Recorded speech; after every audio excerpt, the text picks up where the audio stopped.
Hello friends, welcome back into decoder zone. आज हम लोग आईटीआई के कोपर ट्रेड की इम्पोर्टेंट क्वेश्चंस की प्लेलिस्ट स्टार्ट कर रहे हैं। इस पे हम लोग इम्पोर्टेंट क्वेश्चन देखेंगे आईटीआई के हम लोग देखेंगे कोपर ट्रेड की। तो जो आपका कंप्यूटर की ट्रेड होती है आईटीआई पे, इस पे हम लोग आईटीआई के सारे क्वेश्चन देखेंगे। जो लास्ट ईयर के सारे जितने भी पेपर हुए थे सभी क्वेश्चन देखेंगे, और जो और इम्पोर्टेंट क्वेश्चन है वो भी देखेंगे। तो चलिए शुरू करते हैं। पहला क्वेश्चन इसमें आपका what is one is an example of OS. Operating system का एग्जांपल पूछ रहा है कि ऑपरेटिंग सिस्टम का एग्जांपल कौन सा है, और इसके ऑप्शन देखते हैं। एमएस ऑफिस तो ऑपरेटिंग सिस्टम का एग्जांपल नहीं है, एक एप्लीकेशन सॉफ्टवेयर है। एंटीवायरस भी ऑपरेटिंग सिस्टम का एग्जांपल नहीं है, ये एक यूटिलिटी सॉफ्टवेयर है। माइक्रोमीडिया ये भी एक ऑपरेटिंग सिस्टम का एग्जांपल नहीं है। इस पे बचा हमारे पास लास्ट ऑप्शन विंडोज़, जो कि ऑपरेटिंग सिस्टम का एग्जांपल है, यानी एक विंडोज़ ऑपरेटिंग सिस्टम होता है। जैसे विंडोज़ 7, विंडोज़ 10, विंडोज़ 11, ये सारे विंडोज़ जो होते हैं ये ऑपरेटिंग सिस्टम होते हैं। ओके फ्रेंड्स, अगले क्वेश्चन की ओर बढ़ते हैं। अगला क्वेश्चन है which act as an intermediate between a user and a computer. Computer और यूज़र के बीच कौन इंटरमीडिएट यानी इंटरफेस कवर का कौन करता है। तो इंटरफेस कवर हमारा ऑपरेटिंग सिस्टम करता है। ये ऑपरेटिंग सिस्टम का वर्क होता है कि इंटरफेस का वर्क करना यूज़र और कंप्यूटर के बीच। यूज़र यानी हम लोग कंप्यूटर यूज़ कर रहे हैं तो हम यूज़र हुए, और यूज़ किसे कर रहे हैं, कंप्यूटर को। तो कंप्यूटर और यूज़र के बीच इंटरफेस का वर्क हमारा ऑपरेटिंग सिस्टम करता है। तो इसमें हमारा ऑप्शन सही होगा सी नंबर। अगला क्वेश्चन देखते हैं। अगले क्वेश्चन पे लिखा हुआ है फिर shortcut key is use to refresh Windows desktop. Windows desktop जो हमारा डेस्कटॉप स्क्रीन होती है उसको रिफ्रेश करने के लिए कौन सी शॉर्टकट की यूज करते हैं। तो इसके लिए हम यूज करते हैं F5। इसके लिए हम लोग यूज करते हैं F5। हमारा ऑप्शन कौन सा सही है, ए नंबर। बाकी देख लीजिए कौन से ये गलत क्यों है। F1 जो है ये हम किसी भी प्रोग्राम को यूज कर रहे हैं, जैसे आपका MS ऑफिस हो गया या आप ब्राउज़र यूज कर रहे हैं, उन पे हमारी ये हेल्प के लिए होता है। F1 प्रेस करने से हमारा हेल्प का विंडो खुलती है, तो ये हमारा ऑप्शन गलत है इस पर। F6 जो होता है ब्राउज़र पे हम लोग इसका यूज करते हैं डायरेक्ट URL पॉइंट पे जाने के लिए, जहाँ पे हम लोग अपना URL टाइप करते हैं, तो ये भी गलत हो गया। F4 की का यूज होता है अल्ट के साथ। कोई भी प्रोग्राम ओपन है या फिर हमें शट डाउन भी करना होता है तो हम अल्ट F4 करके उसको डायरेक्ट शट डाउन करते हैं। तो हमारे ये 3 ऑप्शन गलत हो गए हैं। हमारा ऑप्शन सही कौन सा है, F5। अगले क्वेश्चन की ओर बढ़ते हैं। चौथा क्वेश्चन है हमारा where does the pinned application stay in Windows OS। Windows operating system में हम लोग एप्लीकेशन कहाँ पर पिन करके रखते हैं। हम लोग एप्लीकेशन कहाँ पर पिन करके रखते हैं। तो नोटिफिकेशन एरिया, यहाँ पे हमारे नोटिफिकेशन शो होते हैं, इस पर नहीं होता।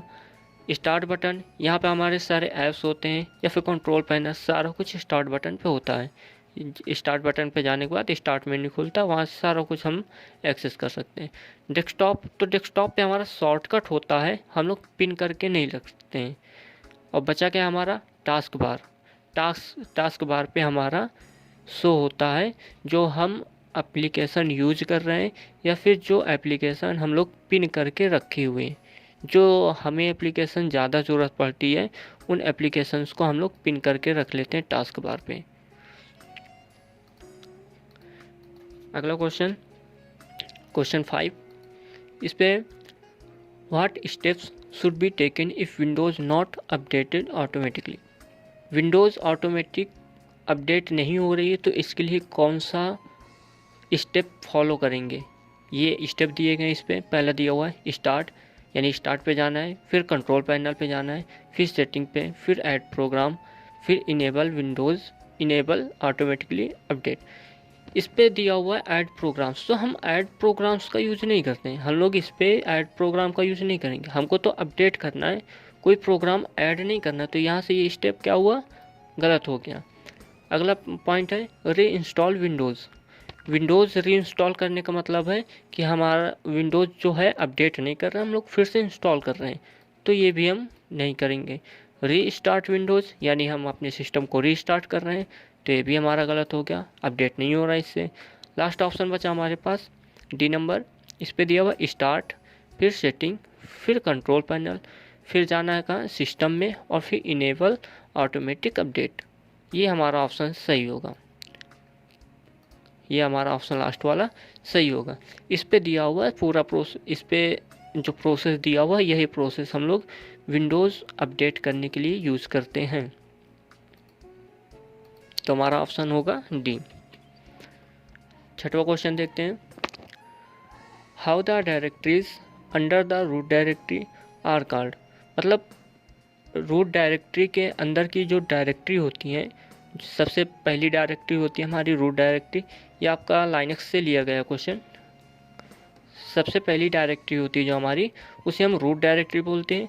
फिर पूछ रहे हैं इस पर कि रूट डायरेक्टरी के जो नीचे की डायरेक्टरीज होती हैं उन्हें हम क्या बोलते हैं, तो उन्हें हम सब डायरेक्टरीज बोलते हैं। जैसे कोई एक फ़ोल्डर होता है, उस फोल्डर के अंदर कई सारे फोल्डर होते हैं, तो हम उन फोल्डर्स को सब फोल्डर बोलते हैं। वही मतलब यहाँ पे भी है कि कोई एक डायरेक्टरी है, मतलब रूट डायरेक्टरी है, उसके अंदर की जो डायरेक्टरियाँ होंगी उनको हम क्या बोलेंगे, तो उनको हम बोलते हैं सब डायरेक्टरी। तो आपके ऑप्शन गलत हो जाएंगे, ट्री, DIR और पाथ, ये ऑप्शन के गलत हैं। आपका सही कौन सा है, सी नंबर। 7 नंबर देखिए, what is the use of CD command in DOS. ये डॉस से लिया गया हुआ क्वेश्चन। इसमें कह रहा है कि CD कमांड का यूज किसके लिए करते हैं। जो CD कमांड होती है हमारी, उसका यूज हम क्या स्टेप करने के लिए करते हैं, उससे कौन सा वर्क होता है। तो देखिए, क्रिएट अ डायरेक्टरी, नई डायरेक्टरी क्रिएट करने के लिए नहीं करते हैं। चेंज द डिवाइस नेम, इसके लिए भी नहीं करते हैं। क्रिएट रूट डायरेक्टरी, इसके लिए भी नहीं करते हैं। लास्ट ऑप्शन बचा change the path of current directory, ये सही है। हम लोग करंट डायरेक्टरी को चेंज करने के लिए CD कमांड का यूज करते हैं। जैसे एग्जांपल की तरह ले लेते हैं हम, जैसे CD है, जैसे हम किसी भी फोल्डर में है, किसी सब फोल्डर में है और हमें मेन फोल्डर में आना है, तो हम यूज करते हैं CD डबल डॉट। हम लोग यूज करते हैं CD डबल डॉट, जिससे हम लोग सब फोल्डर से उठ करके, यानी जैसे ये फोल्डर है, इसके अंदर ये फोल्डर बने हुए और हम ये फर्स्ट फोल्डर पे हैं। जब हम CD डबल डॉट यूज करेंगे तो हम इस मेन वाले फोल्डर पे आ जाएंगे। ओके, 8 नंबर देखिए, इस पे कह रहा है what is the capacity of typical DVD। इसका बिल्कुल इजी है, आपको याद रखना होगा ये कि DVD की कैपेसिटी पूछ रहा है, इसका साइज़ पूछ रहा है कितना होता है, तो इसका साइज़ होता है 4.7 GB। DVD का साइज़ होता है 4.7 GB, ये आपको याद रखना होगा, बिल्कुल इजी क्वेश्चन है। 9 देखिए, इस पे कह रहा है which process is use to record data on to an optical disc. Optical disc यानी CD DVD में हम लोग डाटा को रिकॉर्ड करने के लिए उस रिकॉर्ड करते हैं, तो उस प्रोसेस को क्या बोलते हैं, यानी उस क्रिया को पूछ रहा है कि जिस क्रिया में डाटा रिकॉर्ड किया जाता है उस क्रिया को क्या कहते हैं, तो उस क्रिया को हम लोग बर्निंग कहते हैं। हम लोग उस क्रिया को बर्निंग कहते हैं। ऑप्शन आपका सही होगा सी नंबर। डाटा को CD या DVD में रिकॉर्ड करने की क्रिया को हम लोग बर्निंग कहते हैं, ये याद रखना है आपको। CD या DVD में डेटा को रिकॉर्ड करने की क्रिया को बर्निंग कहते हैं। ये क्वेश्चन आपका पेपर में बहुत इंपॉर्टेंट पूछा जाता है।